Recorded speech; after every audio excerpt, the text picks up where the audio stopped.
नमस्कार, मैं विजया राजलक्ष्मी आप सभी दर्शकों का बहुत बहुत स्वागत करती हूँ।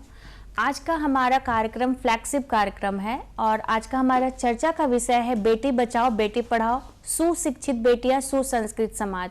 जैसा कि आप सभी जानते होंगे कि बेटी बचाओ बेटी पढ़ाओ जो एक योजना है, ये हमारे देश के यशस्वी प्रधानमंत्री आदरणीय श्री नरेंद्र मोदी जी के द्वारा 22 जनवरी 2015 को हरियाणा के पानीपत से शुरू किया गया था। और इस योजना का प्रमुख उद्देश्य यही था कि हमारे देश की बेटियों को सुरक्षा मिले, वे आगे बढ़ें, क्योंकि हम सभी जानते हैं कि बेटियां सुरक्षित होंगी, बेटियां आगे बढ़ेंगी, तभी हमारा समाज भी सुसंस्कृत होगा और हमारा समाज भी आगे बढ़ेगा। इस योजना की शुरुआत पहले तो हमारे देश के 100 जिलों में किया गया और उन 100 जिलों का चयन किया गया जिसमें लड़कियों की संख्या सबसे कम थी, परंतु इसके कामयाबी को देखते हुए इसे विस्तार किया गया और इसे मार्च 2018 में हमारे देश के सभी प्रमुख जिलों में इसकी शुरुआत पुनः की गई। आज हम इसी पे चर्चा करेंगे और जानेंगे कि आज का परिदृश्य हमारी बेटियों को लेकर क्या है, क्योंकि हम सभी देख रहे हैं कि बेटियां आगे बढ़ रही हैं, फिर भी आज इस पे चर्चा करना बहुत ही प्रासंगिक बन गया है। उसके बाद भी हम चर्चा कर रहे हैं क्योंकि हमें लड़कियों को और एम्पावर करना है। तो आज हम इस पर चर्चा करेंगे और चर्चा करने के लिए हमारे साथ हमारे स्टूडियो में मौजूद हैं doctor Devashruti Ghosh ma'am, MDDM college की ये असिस्टेंट प्रोफेसर हैं। बहुत बहुत स्वागत है मैम आपका इस कार्यक्रम में। मैम, जैसा कि हमारा टॉपिक है बेटी बचाओ बेटी पढ़ाओ, सुशिक्षित बेटियां सुसंस्कृत समाज, तो इस फ्रेज को आप कैसे डिफाइन करेंगे मैम? देखिए, ये जो फ्रेज है सुशिक्षित बेटियां सुसंस्कृत समाज, ये बहुत ही गहरा और सार्थक विषय है, क्योंकि यहाँ हम केवल शिक्षा की बात नहीं कर रहे, केवल डिग्री की बात नहीं कर रहे हैं। यहाँ बेटियों के सुशिक्षित होने की बात कर रहे हैं, जहाँ पे डिग्री से अलग, काम से अलग, एजुकेशन से अलग कैसे वो लोग और जागरूक बने, कैसे आत्मनिर्भर बने, कैसे वो निर्णय लेने की क्षमता अपने अंदर विकसित करें, इन सब चीज़ों के बारे में ये पूरा फ्रेज जो है वो जस्टिफाई करता है। जब हम कहते हैं कि एक पुरुष अगर शिक्षित होता है तो केवल वही एक व्यक्ति शिक्षित होता है, लेकिन एक महिला जब शिक्षित होती है तो पूरा परिवार शिक्षित होता है। तो ये आप कह सकते हैं कि विमेन एज जनरेशन बिल्डर्स काम करते, क्योंकि वो अगली पीढ़ी को भी वही चीज़ें पास ऑन करते हैं जो वो कर रहे हैं, जो वो पढ़े हैं, जो वो सीखे हैं। तो एक पूरा जनरेशन यही सारे क्वालिटीज़ को आगे बढ़ाता है। वो भी जागरूक होता है, वो भी आत्मनिर्भर बनने की कोशिश करता है, वो भी संवेदनशील होता है। तो ये महिलाएं इस प्रकार से एक कल्चरल कैरियर्स भी आप कह सकते हैं कि वो कल्चर को भी इसी तरीके से एक नेक्स्ट जनरेशन में इम्बाइब करती हैं। तो ये बहुत ही गहरा और मीनिंगफुल फ्रेज है। बिल्कुल। जैसे कि मैम आपने भी बताया कि महिलाएं आत्मनिर्भर बन रही हैं, तो अगर हम इतिहास में पढ़ते थे पहले कि जो हमारा प्राचीन भारत था, तो प्राचीन भारत में जो हमारी सिंधु घाटी सभ्यता के नाम से जिसको हम जानते हैं, तो उसमें हम देखते थे कि महिलाओं की स्थिति बहुत अच्छी थी, मातृसत्तात्मक समाज था वो।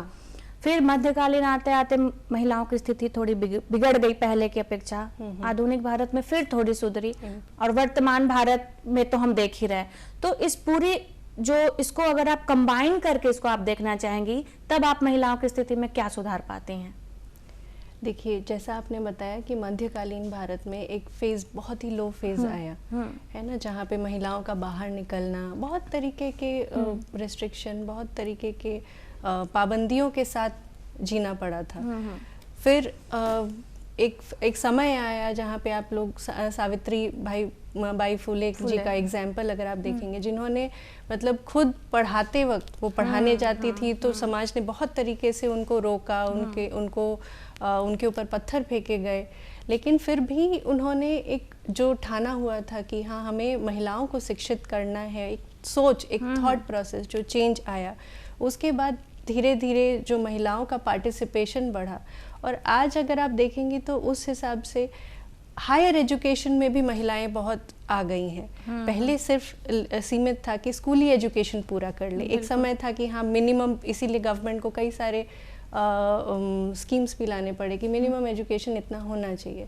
लेकिन आज के समय में आप देखेंगे तो हायर एजुकेशन भी है, जॉब भी है, बहुत चीज़ें चेंज हो गई हैं। जी जी। तो ये बदलाव तो बहुत पॉजिटिव है, बहुत ही सकारात्मक है। आपने ये बहुत ही सही बात बोली मैम कि मतलब गवर्नमेंट के द्वारा भी बहुत सारी ऐसी योजनाएं लाई जा रही है। अगर हम इसको बिहार के परिप्रेक्ष्य में देखें तो साइकिल दिया गया महिलाओं को, पोशाक राशि दी जा रही है, तो इससे महिलाएं काफी आगे बढ़ रही हैं। जो स्कॉलरशिप है बिल्कुल, जो नहीं निकल पाती थी गांव से महिलाएं, वो आगे बढ़ रही हैं और ये बहुत ही पॉजिटिव चेंज आया है।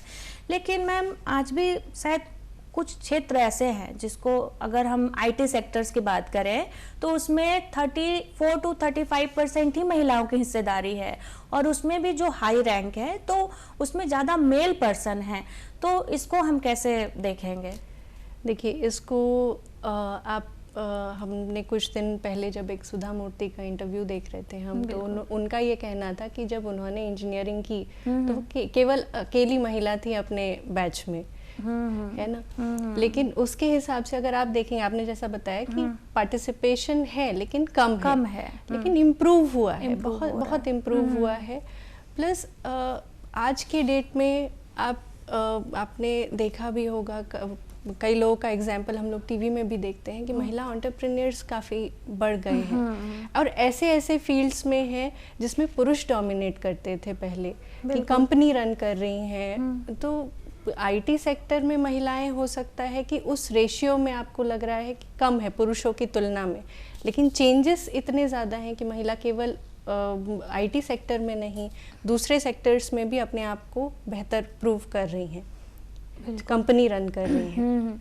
अभी जैसे मैम आपने बताया विमेन एंटरप्रेन्योरशिप के बारे में कि महिलाएं आगे बढ़ रही हैं और अपना खुद का चला रही हैं कंपनी, तो अगर हम इसको घरेलू स्तर पर देखें, ठीक है, ये नहीं कि हाँ ठीक है महिला हैं तो हम काम कर रहे हैं, हम जॉब कर रहे हैं, हम इंडिपेंडेंट है तभी कहलाएंगे कि हम शिक्षित हैं। अगर हम घरेलू स्तर पर देखें तो महिलाओं की डिसीजन मेकिंग में कितनी भागीदारी होती है, अगर हम इसको एक एंटरप्रेन्योरशिप के तौर पे कहें तब?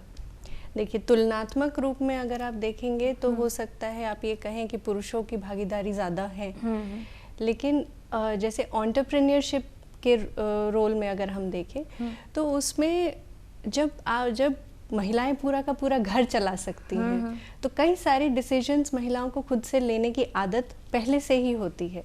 जब वो अपने आप को एंटरप्रेन्योरशिप रोल में ढालती हैं तो वो यही सारी चीज़ें जो क्वालिटीज़ जो हम कहते हैं कि साइकोलॉजिकल क्वालिटीज़, ट्रेड्स होने चाहिए, तो वही सारी क्वालिटीज़ आती हैं जहाँ पे हर कैसे मिला करके चलना है। महिलाओं में ये चीजें ज्यादा होती है, ये तो इनबॉर्न टैलेंट होता है महिलाओं का। एग्जैक्टली, जहाँ पे कम है वहाँ पे कैसे मैनेज करना है, जहाँ पे ज्यादा है तो कैसे इक्वली उसको डिस्ट्रीब्यूट करना है, ये सब लीडरशिप स्किल्स हैं जो महिलाएं अपने घर में रोज करती हैं। तो वही स्किल्स एंटरप्रेन्योरशिप में जब कन्वर्ट हो जाता है तब वो पूरा का पूरा कंपनी प्रॉफिटेबल होता है, अच्छा रन करता है। वही सारी चीज़ें उनके डिसीजन मेकिंग प्रोसेस में भी हेल्प करता है। प्रॉब्लम सॉल्वर्स जो घर में जो छोटी छोटी चीज़ें होती हैं उसमें प्रॉब्लम सॉल्विंग करती हैं। तो जब कंपनी में भी इस तरीके का प्रॉब्लम आता है तो एज एंटरप्रेन्योर्स वो भी इस तरीके का प्रॉब्लम सॉल्व करते हैं। ओके, आपने बहुत ही सही तरीके से इसको समझाया। मैं अपनी जो महिला दर्शक है उनसे ये कहना चाहूँगी कि जैसा मैम ने एक बहुत ही अच्छा एग्जाम्पल दिया सुधा मूर्ति का, कि इंजीनियरिंग की वह अपने बैच में एकमात्र छात्रा थी। तो सही बात है, महिलाएं अब हर क्षेत्र में आगे बढ़ रही हैं, वो चाहे सेवा का क्षेत्र हो, वो चाहे मेडिकल का क्षेत्र हो, और पहले जहां रक्षा क्षेत्र में महिलाएं नहीं जाती थी वहां भी महिलाएं जा रही हैं, फाइटर प्लेन उड़ा रही हैं। तो सभी क्षेत्रों में महिलाओं की भागीदारी काफ़ी अच्छी हो रही है। जैसा मैम ने बताया डिसीजन मेकिंग, तो हम सभी जानते हैं कि घर का जो छोटा से छोटा चीज़ होता है कैसे मैनेज करना है वो एक महिला ही बेहतर तौर पे जानती हैं। अब इसको हम सेशन को आगे बढ़ाते हुए मैम एक चीज़ और आपसे शेयर करना चाहेंगे या आपसे जानना भी चाहेंगे कि जैसे जो महिला इंडिपेंडेंट होती हैं, मतलब कामकाजी हैं, ऑफिस जा रही है, उनका एक डेली का बना हुआ है, तो आज भी एक शिक्षित समाज में ही कहिए कि ऐसा देखा जा रहा है कि जो महिलाएं ऑफिस जा रही हैं, दिन भर का अपना काम काज संभाल रही हैं, फिर वो घर आ रही हैं, तो उनको कभी कभी ये ताना सुनना पड़ता है कि तुम तो दिन भर ऑफिस रहती हो, घर तो हम लोग संभाल रहे, तुमको क्या पता घर में क्या चल रहा है क्या नहीं चल रहा है। तो ये कहीं ना कहीं उनकी मतलब साइकोलॉजी स्टेटस को भी शायद खराब करती होंगी। और इसमें सबसे बड़ी खामी यह है कि ये जो बात बोली जाती है वो एक महिला के द्वारा ही बोली जाती है। तो इसको कैसे, इसमें सुधार कैसे किया जाए मैम? देखिए, ये जो महिलाएं वर्किंग हैं, ये बहुत पुराना चेंज नहीं है। ये लास्ट 20 से 25 साल में महिलाओं का वर्कफोर्स पार्टिसिपेशन जो है वो बढ़ गया है, जहाँ पे महिलाओं का जो रोल पहले हुआ करता था, जो घर तक सीमित था, घर की चीज़ें संभालने तक सीमित थी, वो चेंज होकर के अभी डुअल रोल में वो आ गई हैं। अब वहाँ पे एक जो बहुत इम्पॉर्टेंट एस्पेक्ट हो जाता है वो है वर्क लाइफ बैलेंस, जहाँ पे महिलाओं को घर भी देखना है और बाहर भी देखना है। एंड जैसा आपने बताया कि महिलाएं ही महिलाओं को बोलती हैं, ये बहुत कॉमन है, बिकॉज वो कल्चरली वो आया है कि हाँ महिलाएं ही घर संभालती हैं। तो वो घर संभालने वाला जो एक थॉट प्रोसेस है कि महिलाएं घर संभालेंगी और बाहर भी उनको संभालना पड़ेगा, तो डेफिनेटली एक मेंटल हेल्थ पे उनका इम्पैक्ट तो पड़ता ही है, जहाँ पे वो बैलेंस करना, जहाँ पे कॉन्फ्लिक्ट होता है कि हम घर की चीज़ें मैनेज नहीं कर पा रहे हैं और बाहर जब काम पे होती हैं तो उसमें लगता है कि हम काम को भी उतना ज़्यादा समय नहीं दे पा रहे, बिकॉज हम घर में ही ज़्यादा एंगेज रहते हैं। तो ये जो डुअल रोल वाला जो कॉन्फ्लिक्ट है, ये डेफिनेटली एक स्ट्रेस का कारण बनता है, जहाँ पे महिलाओं को इस स्ट्रेस से डील करना पड़ता है। कई सारे हेल्थ प्रॉब्लम्स भी उसमें होते हैं। तो पहले ये चीज़ें जो है वो काफ़ी बैलेंस तरीके से नहीं हो पाता था, बट अभी धीरे धीरे महिलाएं भी समझती हैं कि उनका रोल डिवीज़न क्या है, तो उसके हिसाब से वो अपने आप को, जैसे घर में लोगों को जिम्मेदारी देना या उस तरीके से जो घर के दूसरे मेंबर्स भी कर सकते हैं, महिलाओं को उन सब चीज़ों पे थोड़ा प्लान करना होगा। एंड महिलाएं मल्टीटास्कर्स होती ही हैं, बिल्कुल बिल्कुल उनको एक समय में 3-4 काम करने की आदत होती है। तो यही जो हम लोग इससे पहले बात कर रहे थे कि डिसीजन मेकिंग, कि हम किस व्यक्ति को क्या रोल दे सकते हैं, ये महिलाओं से बेहतर अभी कोई नहीं कर सकता है।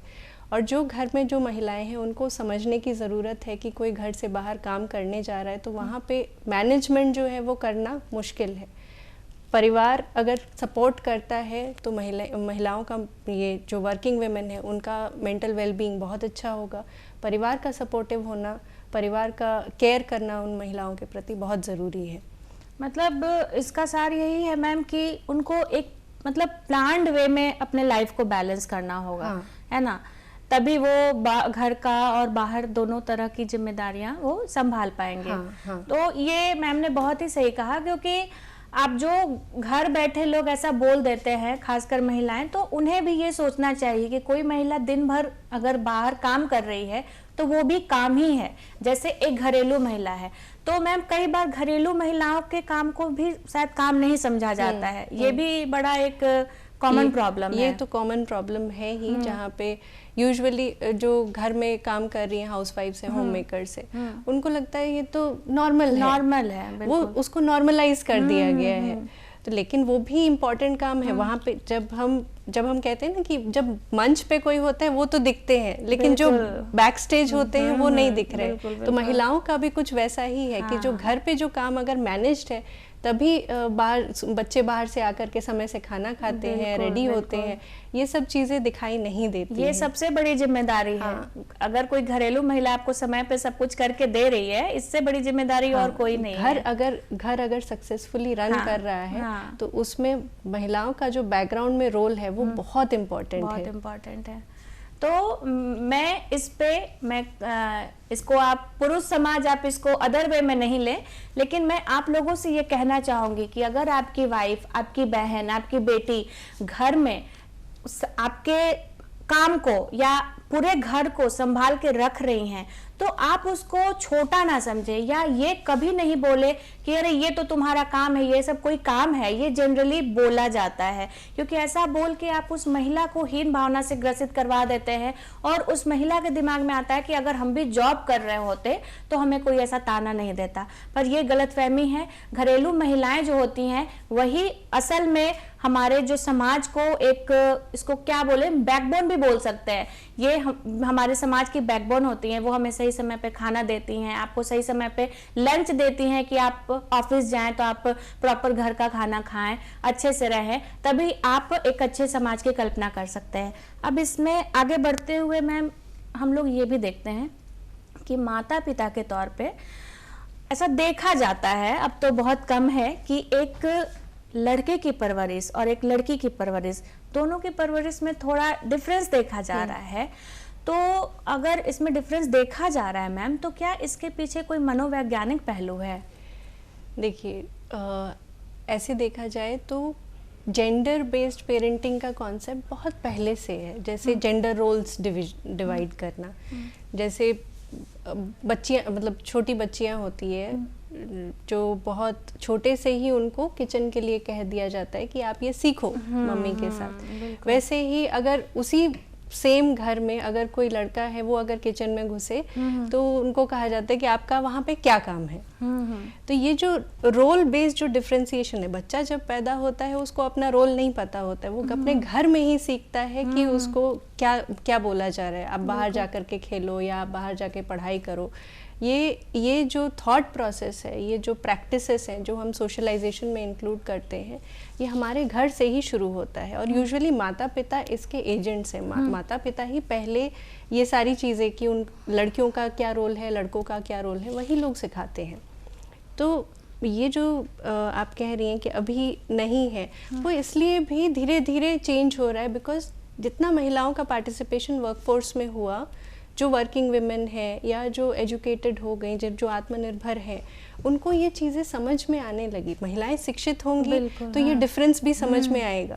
अब खाना बनाना एग्जैक्टली कोई जेंडर बेस्ड रोल तो है नहीं, वो सर्वाइवल है, बिल्कुल बिल्कुल, जो कि पुरुषों को भी आना चाहिए। बिल्कुल। तो वो जो डिफरेंशिएशन है वो धीरे धीरे महिलाओं का पार्टिसिपेशन जैसे बढ़ेगा, जैसे मैंने शुरुआत में कहा कि वो यही सब चीज़ें पास ऑन करते हैं अगले जनरेशन में। वैसे ही बहुत सारे चेंजेस अभी, जैसे जो अगर दो वर्किंग कपल्स हैं आज के डेट में, कई लोग हैं जो देखते हैं कि हाँ पुरुषों का भी पार्टिसिपेशन घर के कामों में रहता है। इट इज़ बिकॉज कि वहाँ उनके जो पहले जनरेशन है उन्होंने ये चेंजेस को ऑब्जर्व किया, वो अपने बच्चों को ये पास ऑन करने से हेजिटेट नहीं किए। तो पेरेंटिंग एक बहुत इम्पॉर्टेंट चीज़ है। जब हम बच्चे की परवरिश कर रहे हैं तो इस तरीके का कोई भेदभाव ना रखे कि हाँ kitchen is only for girls, या फिर लड़का अगर जा रहा है बाहर सामान खरीदने, वो तो केवल सिर्फ लड़का ही जाए। आप लड़कियों को भी भेजो, उनको भी समझ में आना चाहिए कि हाँ क्या डिफरेंस आता है, कैसे हम सामान खरीदते हैं। वो इंडिपेंडेंस को ही प्रमोट करेगा। तो ये जो बदलाव है ये बहुत ज़रूरी है पेरेंटिंग स्टाइल में, और हो भी रहा है। इट्स वही सकारात्मक चेंज है जहाँ पे पूरा का पूरा घर दोनों संभाले, लड़का और लड़की दोनों एलिजिबल रहें, बेटियां भी एलिजिबल हों, बेटे भी एलिजिबल हों, कि वो दोनों घर को इक्वली संभालें। तो क्या मैम इसमें आपको क्या लगता है कि जैसे वर्किंग कपल के बारे में आपने अभी बताया, तो कई बार इसमें हम ये भी देखते हैं कि मनमुटाव का एक कारण भी बन जाता है, क्योंकि कई बार ऐसा होता है कि जैसे लड़कियों की शादी हुई, ठीक है, तो लड़के वाले को पहले से पता होता है कि हाँ ठीक है लड़की वर्किंग है और ये मतलब शादी के बाद भी अपना जॉब ऐसे कंटिन्यू रखेगी। लेकिन देखा जाता है कभी कभी कि कुछ समय के बाद लड़का के द्वारा बोला जाता है कि तुम जॉब छोड़ दो, मैं कमा रहा हूँ, मैं घर चला लूँगा। और तो अगर लड़कियाँ इसके लिए मना करती हैं तो उन पर दबाव भी बनाया जाता है, और यह भी कहा जाता है अगर लड़की लड़का से कम कमा रही है तो उस कपल में, तो ये भी बोला जाता है कि तुमको जितना सैलरी मिलता है मैं उतना सैलरी तुमको हर मंथ में दे दूंगा, तुम जॉब छोड़ दो। तो ये भी एक मनमुटाव का कारण बनता है। तो इसको कैसे दूर किया जाए मैम? देखिए इसमें जैसा अब कपल है जहाँ पे इस तरीके का डिफरेंसेस अगर आ रहा है जो शुरुआत में नहीं था, तो वहाँ पे जो मैच्योरिटी होती है, जो अंडरस्टैंडिंग होती है, कहीं ना कहीं वो कम्युनिकेशन जो दोनों में है वो सही नहीं है। तो लड़की अगर जॉब कर रही है, हो सकता है सैलरी कम हो, इंडिपेंडेंस हो, तो वो थॉट प्रोसेस जो एक कपल में होना चाहिए वो वही उसको आगे बढ़ा सकता है। जैसे जो लड़का है वहाँ पे अंडरस्टैंडिंग कि हाँ लड़की जो है वो जॉब सिर्फ पैसे कमाने के लिए नहीं बल्कि और भी चीज़ें हैं। जब महिलाएं काम करती हैं तो केवल पैसा ही एक मेन एम नहीं होता है, उसमें इंडिपेंडेंस रहता है, उसमें सेल्फ एस्टीम रहता है। जब आप काम करते हैं तो यही सब चीज़ें आप चेरिश करते हैं कि आपको अच्छा फील होता है कि हाँ पैसा एक बस उसका एक बाई प्रोडक्ट है, हाँ अल्टीमेट वो है, लेकिन बाकी सारी चीज़ें जो किसी के प्राइड से किसी के सम्मान से जुड़ी हुई हैं वो तो ऑब्वियसली जो सामने हैं उनको समझाना नेसेसरी है। तो पुरुषों को ये समझना चाहिए कि जब आप महिलाओं को बाहर भेज रहे हैं काम करने के लिए या फिर आप महिलाएं जब बाहर जा रही हैं तो उनको और सपोर्ट करना चाहिए कि हाँ वो आगे बढ़ कर के करें, क्योंकि कहीं ना कहीं ये सारी चीज़ें जब महिलाएं वर्किंग होती हैं तो फैमिली भी जो बच्चे हैं वो काफ़ी सारी चीज़ें एडजस्ट करना सीखते हैं। बच्चे भी बहुत जल्दी इंडिपेंडेंट होते हैं, नहीं तो एक जो डिपेंडेंसी वाली फीलिंग शुरू से हो जाती है वो फिर बच्चा बहुत देर तक कैरी करता है। फॉरेन में जो वेस्टर्न कंट्रीज़ हैं उसमें आप देखते होंगे कि बच्चे बहुत शुरू से ही इंडिपेंडेंट होते हैं। तो वही इधर अगर आप देखेंगे तो वर्किंग फैमिलीज में जहाँ पे दोनों कपल्स वर्किंग है वहाँ पे मतलब दोनों वर्किंग है वहाँ पे बच्चे भी धीरे धीरे इंडिपेंडेंस डेवलप करते हैं, बहुत सारी चीज़ें समझते हैं, सोशली एडजस्ट करना सीखते हैं। ये सारी चीज़ें बच्चों में जल्दी आती हैं। तो ये पुरुषों को भी ये समझना अनिवार्य है। बिल्कुल बिल्कुल। तो मैं फिर से आप सभी को इस पे आप सभी का ध्यान आकर्षित करना चाहूंगी, हमारे पुरुषों को, कि अगर आप एक अच्छा पारिवारिक माहौल बनाना चाहते हैं तो आप भी महिलाओं को अपने बराबर का दर्जा दें, उन्हें किसी भी क्षेत्र में कम नहीं समझें, क्योंकि अगर वो घर संभाल सकती हैं तो वो बाहर भी संभाल सकती है और संभाल रही हैं। जैसा कि हमने अभी कुछ ही दिन पहले देखा था कि ऑपरेशन सिंदूर हुआ था, तो उसमें महिलाओं ने ही इसको पूरा मतलब सही तरीके से इसका कोऑर्डिनेशन किया था।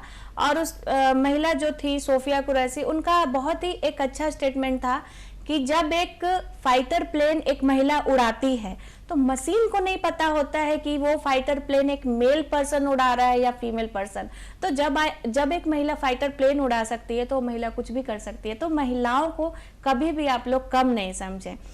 अब थोड़ी सी हम इतिहास में चले जाते हैं मैम, तो हम देखते हैं कि अभी भी कई क्षेत्र में मतलब बेटियों का जन्म एक अभिशाप के तौर पे माना जाता है।